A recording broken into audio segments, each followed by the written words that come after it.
Bismillahirrahmanirrahim. Alhamdulillahilladzi hadana li hadza wa ma kunna linahtadiya laula an hadanallah. Asyhadu an la ilaha illallah wahdahu la syarikalah wa asyhadu anna Muhammadan abduhu wa rasuluhu alladzi la nabiyya ba'dah. Rabbi shrah li sadri wa yassir li amri wahlul 'uqdatam min lisani yafqahu qawli. Alhamdulillah kita panjatkan kepada Allah puji syukur kita yang dimana Allah telah memberikan kita bulan Ramadan yang penuh dengan ampunan Allah Subhanahu wa taala. Bulan Ramadan yang penuh dengan keberkahan Allah Subhanahu wa taala. Yang dimana bulan Ramadan Allah membukakan pintu yang seluas-luasnya ampunannya, dan juga Allah memudahkan setiap jiwa untuk melakukan kebaikan, untuk melakukan amal soleh.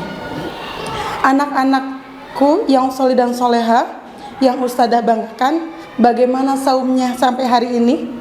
Mudah-mudahan Allah senantiasa memberikan kemudahan kepada anda semua dalam melaksanakan ibadah saum sampai dengan nanti di akhir bulan Ramadan. Nah, Ustadzah akan memberikan materi mengenai fasilitas akhirat bagi orang yang melaksanakan ibadah saum. Ada 5 fasilitas akhirat yang Allah janjikan, yang Allah akan berikan kepada hambanya yang senantiasa melaksanakan ibadah saum. Yang pertama adalah ampunan dari Allah Subhanahu wa ta'ala. Dalam sebuah hadis riwayat Imam Bukhari, qala Rasulullah sallallahu alaihi wasallam, man shoma ramadhana imanan wahtisaban ghufira lahu ma taqaddama min dzanbihi. Yang artinya Rasulullah sallallahu alaihi wasallam bersabda, barang siapa yang saum Ramadan dengan keimanan dan penuh pengharapan kepada Allah Subhanahu wa taala, niscaya akan diampuni dosa-dosanya yang telah lalu.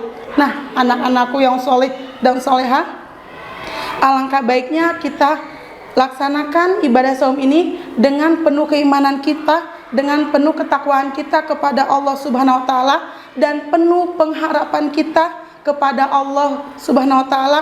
Niscaya Allah akan mengampuni dosa-dosa kita yang telah lalu. Fasilitas akhirat yang kedua adalah bau orang yang saum itu wangi, melebihi wangi dari minyak kasturi. Sebagaimana dalam sebuah hadis dikatakan, dan sungguh bau orang yang melaksanakan bau mulut orang yang melaksanakan ibadah saum itu lebih wangi di sisi Allah, melebihi dari wanginya minyak kasturi, ya. Karena minyak kasturi itu adalah minyak yang wangi, dan bau mulut orang yang saum itu nanti di akhirat akan melebihi wanginya dari minyak kasturi. Fasilitas akhirat yang ketiga adalah orang yang saum akan mendapatkan syafaat. Orang yang saum akan mendapatkan syafaat, pembelaan dari amal saumnya nanti di akhirat kelak. Yang keempat adalah bagi orang yang saum dihususkan oleh Allah, yaitu pintu surga Ar-Rayyan bagi ahlus siyam, bagi ahli saum yang senantiasa melaksanakan ibadah saum. Allah khususkan dengan salah satu pintu surga, yaitu Ar-Rayyan. Dan yang kelima, yang terakhir adalah kegembiraan melihat Allah Subhanahu wa ta'ala, kegembiraan bertemu dengan Allah Subhanahu wa ta'ala. Dalam sebuah hadis dikatakan ada 2 kegembiraan bagi orang yang melaksanakan ibadah saum. Yang pertama adalah kegembiraan saat dia berbuka saum, dan yang kedua adalah kegembiraan saat dia bertemu dengan Allah Subhanahu wa ta'ala.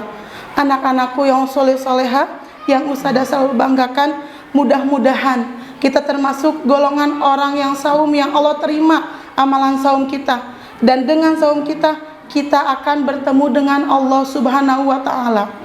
Nah, anak-anakku yang soleh dan soleha, materi sudah Ustadzah sampaikan.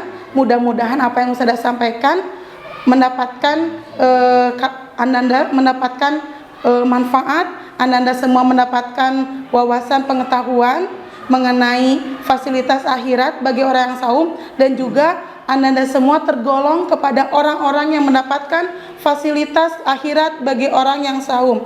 Amin, Allahumma amin. Alhamdulillahirabbil alamin.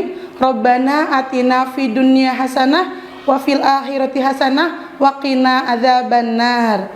Wassalamualaikum warahmatullahi wabarakatuh. Tapi sebelumnya, setelah Ananda semua menyimak apa yang sudah Ustazah sampaikan, Ustazah ada 3 pertanyaan yang harus Ananda semua jawab. Pertanyaan pertama adalah, sebutkan 5 fasilitas akhirat yang Allah janjikan bagi orang yang saum, yang tadi sudah Ustazah sampaikan.